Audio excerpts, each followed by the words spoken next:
Hello everyone. जैसे कि आप लोगों को अभी तक सबको पता लग ही गया होगा कि आरबीआई ग्रेड बी का नोटिफिकेशन का टेंटेटिव डेट 25 अप्रैल दिया गया है। तो मैंने सोचा एक ब्रीफ डिस्क्रिप्शन आपको बता दूं कि कैसा होता है एग्ज़ाम, क्या होता है, क्या पूछा जाता है, क्या पैटर्न रहता है उसके बारे में। तो जल्द ही 2023 का नोटिफिकेशन रिलीज़ होने वाला है। आरबीआई ग्रेड बी का एग्ज़ाम जो होता है उसकी एग्ज़ाम कंडक्टिंग बॉडी खुद आरबीआई ही होती है। Like reserve bank of India he exam conduct करवाता है। और इसके अलावा मैं आपको बता दूं कि जो एग्ज़ाम का पैटर्न रहता है, लाइक मोड ऑफ एग्ज़ामिनेशन जो रहता है वो ऑनलाइन रहता है, ऑफलाइन पेपर नहीं होता है बैंकिंग में। मतलब ओएमआर शीट के गोले काले करके नहीं करना है आपको कंप्यूटर में ही लाइक ABCDE ऑप्शन दे रखा होगा, क्वेश्चन पढ़ना है और आगे मतलब आंसर सेव करना है और आगे बढ़ जाना है। इसके अलावा मैं आपको एक और छोटी सी ब्रीफ बता दूं कि जो आरबीआई ग्रेड बी का पेपर होता है ना, उसका जो नेगेटिव मार्किंग होती है वो 0.25 होती है। लाइक अगर आप कोई भी क्वेश्चन गलत करोगे तो आपका 0.25 मार्क्स डिडक्ट होगा। एंड जो टोटल नंबर ऑफ क्वेश्चंस रहते हैं एग्ज़ाम में वो रहते हैं 200। अभी मैं आपको आगे बताऊंगी कि 200 का बाइफरकेशन कैसे होता है, कितने रीजनिंग के होते हैं, कितने इंग्लिश के होते हैं, कितने क्वांट के होते हैं, इस तरीके से। बाकी ऊपर ऊपर से बस आप इतना जान लीजिए कि जो मोड ऑफ एग्जामिनेशन होता है वो ऑनलाइन होता है।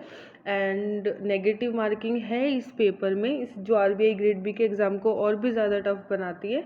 एंड नेगेटिव मार्किंग है प्रीलिम्स में जो कि है 0.25। Got it. चलिए। और हाँ, एक और बात, कुछ कुछ स्टूडेंट्स को कन्फ्यूजन होता है कि ज़रूरी है क्या आरबीआई ग्रेड बी का पेपर इतना टफ होता है, तो मतलब इंग्लिश में ही देना होता है क्या? तो ऐसा नहीं है। आप मोड ऑफ एग्जामिनेशन में आप लैंग्वेज चूज़ कर सकते हैं। स्टार्टिंग में आपके पास ऑप्शन आएगा कि आपको इंग्लिश में पेपर देना है या हिंदी में पेपर देना है।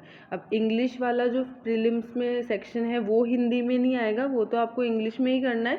बाकी आपका क्वांट हो गया, रीजनिंग हो गया, जनरल अवेयरनेस हो गया, ये आपको हिंदी में अवेलेबल हो जाएगा। फाइन। तो चलो, 3 मोड्स में, 3 उसमें स्टेजेस में पेपर होता है हमारा। प्रीलिम्स होता है सबसे पहले, देन मेंस होता है, देन इंटरव्यू होता है। तो वन बाय वन बात करते हैं। सबसे पहले प्रीलिम्स की। सो प्रीलिम्स का जो पेपर पैटर्न रहता है, सबसे इम्पॉर्टेंट बात, वो ऑब्जेक्टिव टाइप ऑफ होता है। ठीक है। जैसे आपके पास स्क्रीन पे क्वेश्चंस खुलेंगे, क्वेश्चन खुलने के बाद आपको उनको आंसर करना होगा। इन सारे के सारे क्वेश्चंस आपके ऑब्जेक्टिव मोड में होंगे। फाइन। तो जो इंग्लिश लैंग्वेज का पेपर होता है उसमें 30 क्वेश्चंस रहते हैं जो कि 30 मार्क्स के होते हैं। लाइक जितने नंबर ऑफ क्वेश्चंस हैं उतने ही उनके मार्क्स हैं। फाइन। तो 30 questions in English for 30 marks. ठीक है। इसके अलावा general awareness is the most important part of this paper. अगर किसी को पेपर क्लियर करना है ना आरबीआई ग्रेड बी का, तो अगर वो जनरल अवेयरनेस में स्कोर कर लेगा एंड बाकी में जस्ट कट ऑफ भी क्लियर करेगा ना, तो भी उसका पेपर बहुत अच्छे मार्क्स से निकल जाएगा। क्योंकि रिसेंटली देखा गया है पिछले कुछ सालों में कि जो आरबीआई ग्रेड बी का जो प्रीलिम्स की कट ऑफ है वो 100 के नीचे जा रही है। ठीक है। तो जनरल अवेयरनेस का तो क्वेश्चंस ही 80 आते हैं। तो अगर आप 80 में अच्छा स्कोर कर लोगे ना, और बाकी इंग्लिश क्वांट रीजनिंग आपकी लाइक सो काइंड ऑफ है कि ठीक है कट ऑफ निकल जाए बस इतनी, तो भी आप पेपर को इजीली क्रैक कर लोगे। तो जनरल अवेयरनेस में क्वेश्चन आते हैं 80, और इसका जो मैक्सिमम मार्क्स रहता है वो रहता है 80। ठीक है। जितने एक नंबर ऑफ क्वेश्चंस उतने मार्क्स। फाइन।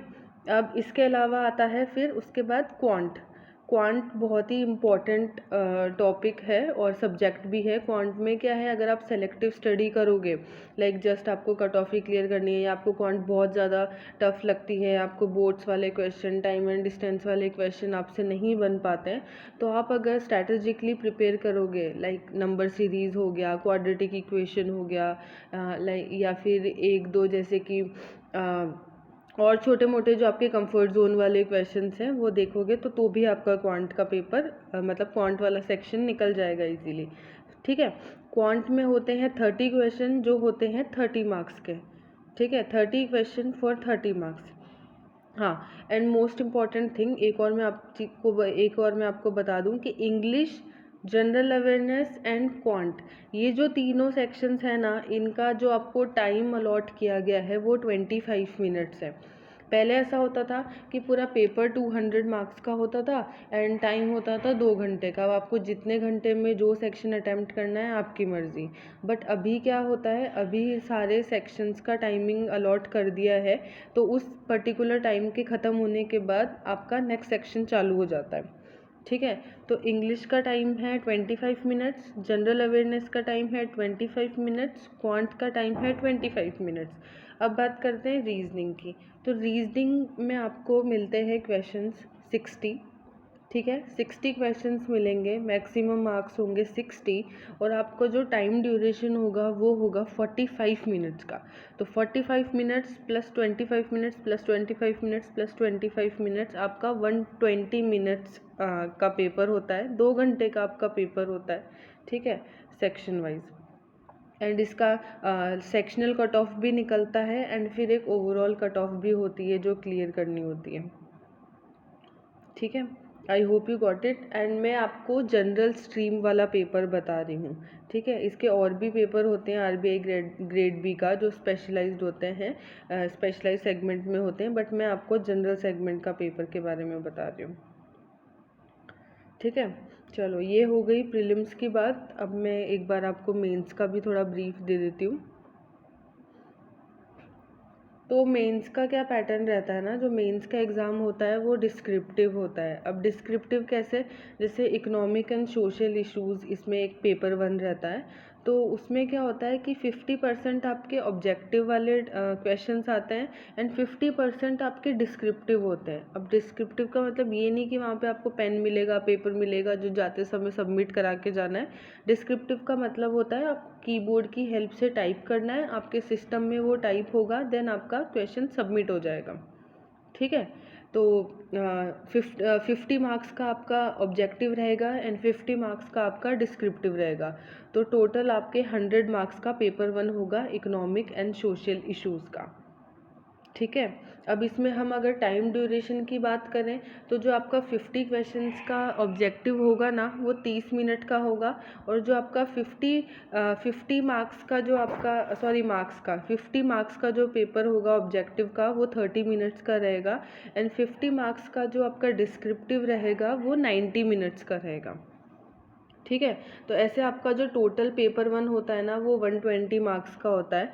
तीनों पेपर्स के लिए अलग अलग एडमिट कार्ड रिलीज़ किए जाते हैं आरबीआई की तरफ से। ठीक है, और अलग अलग शिफ्ट में पेपर भी होते हैं। Fine, hope you get it. अब सेकंड पेपर है इंग्लिश का, राइटिंग स्किल्स को चेक करने के लिए। ये पूरा डिस्क्रिप्टिव होता है, इसमें कोई ऑब्जेक्टिव का क्वेश्चन नहीं होता। 3 क्वेश्चंस आपको दिए जाएंगे, 100 नंबर का पेपर होता है और 90 मिनट आपको पेपर करने के लिए दिए जाते हैं। वही आपको टाइप करना होगा कीबोर्ड की हेल्प से और सबमिट करना होगा आंसर। फाइन। एंड तीसरा एंड लास्ट सब्जेक्ट जो हमारा होता है paper 3, that is finance and management. इसमें भी वही पेपर 1 की तरह 50% आपका ऑब्जेक्टिव टाइप होता है एंड 50% आपका डिस्क्रिप्टिव टाइप होता है। बस इसमें ये सिमिलैरिटी है इकोनॉमिक एंड सोशल इश्यूज़ की तरह, कि आपके जो दोनों सेक्शन होंगे ना, डिस्क्रिप्टिव एंड ऑब्जेक्टिव वाले, दोनों 50-50 मार्क्स के होंगे। एंड दोनों का जो टाइम ड्यूरेशन है वो वही है, सेम पेपर 1 की तरह, कि ऑब्जेक्टिव वाला पार्ट आपका 30 मिनट्स का रहेगा एंड डिस्क्रिप्टिव वाला पार्ट आपका 120 मिनट्स का रहेगा। फाइन, तो टोटल आपका डिस्क्रिप्टिव वाला पार्ट आपका 90 मिनट्स का रहेगा। तो आपका टोटल जो हो जाएगा मतलब टाइम ड्यूरेशन, वो होगा 120 मिनट्स। फाइन, पेपर 1 हो गया 120 मिनट्स, पेपर 2 हो गया English 90 minutes and then paper 3 हो गया आपका 120 मिनट्स। फाइन, चलो इसका डिटेल सिलेबस मैं आपको प्रोवाइड करवा दूंगी। अगर किसी को नहीं पता है कि सिलेबस क्या है अभी तक पेपर का, तो आप कमेंट बॉक्स में लिख दीजिएगा, मैं आपको सिलेबस प्रोवाइड करवा दूंगी। एंड अब इसकी नेक्स्ट स्टेज की तरफ चलते हैं। प्रीलिम्स हो गया, मेंस हो गया, देन फाइनल जो स्टेज होती है वो होती है इंटरव्यू की। तो इंटरव्यू में भी वैसा ही होता है जैसा कि मोड ऑफ एग्ज़ामिनेशन होता है ऑनलाइन में, कि इंग्लिश में देना है, हिंदी में देना है। तो इंटरव्यू में भी आपके पास चॉइस होती है कि आप हिंदी में देना चाहते हैं या इंग्लिश में देना चाहते हैं, उससे आपके मार्क्स पे कोई फ़र्क नहीं पड़ता। ठीक है। तो जो इंटरव्यू होता है वो 75 मार्क्स का होता है, चाहे स्पेशलिस्ट सेगमेंट में हो या जनरलिस्ट सेगमेंट में। 75 नंबर का आपका इंटरव्यू होता है। फाइन, इंग्लिश और हिंदी दोनों में आप लैंग्वेज चूज़ कर सकते हैं। और फिर आपकी एक फ़ाइनल कट ऑफ निकलती है, एंड जो फाइनल कट ऑफ क्लियर करता है तो वो आरबीआई ग्रेड बी की पोस्ट के लिए सेलेक्ट हो जाता है। फाइन, अगर आपको और भी कोई डिटेल इन्फॉर्मेशन चाहिए या फिर आपको आरबीआई रिलेटेड सर्कुलर चाहिए, तो आप आरबीआई की ऑफिशियल वेबसाइट rbi.org.in पे लॉगिन कर rbi.org.in पे आप जाके लॉगिन कर सकते हैं, और वहाँ पे आप एक्स्ट्रा जो भी आप पढ़ना चाहते हैं, आरबीआई के बारे में और ज़्यादा जानना चाहते हैं, तो वो आप वहाँ पे जाके देख सकते हैं। चलो, इसी के साथ मैं वीडियो को वाइंड अप करती हूँ। अगर किसी के और कुछ क्वेश्चंस है रिगार्डिंग स्टडी मटेरियल हो गया, कहाँ से पढ़ें, कैसे पढ़ें, कितना पढ़ना चाहिए, कितने महीने के करंट अफेयर्स वगैरह, ये सारे जो बेसिक क्वेश्चंस होते हैं किसी भी न्यू स्टूडेंट के लिए, तो आप मुझे कमेंट बॉक्स में लिख सकते हैं। I will definitely try to reply you as soon as possible. Thank you.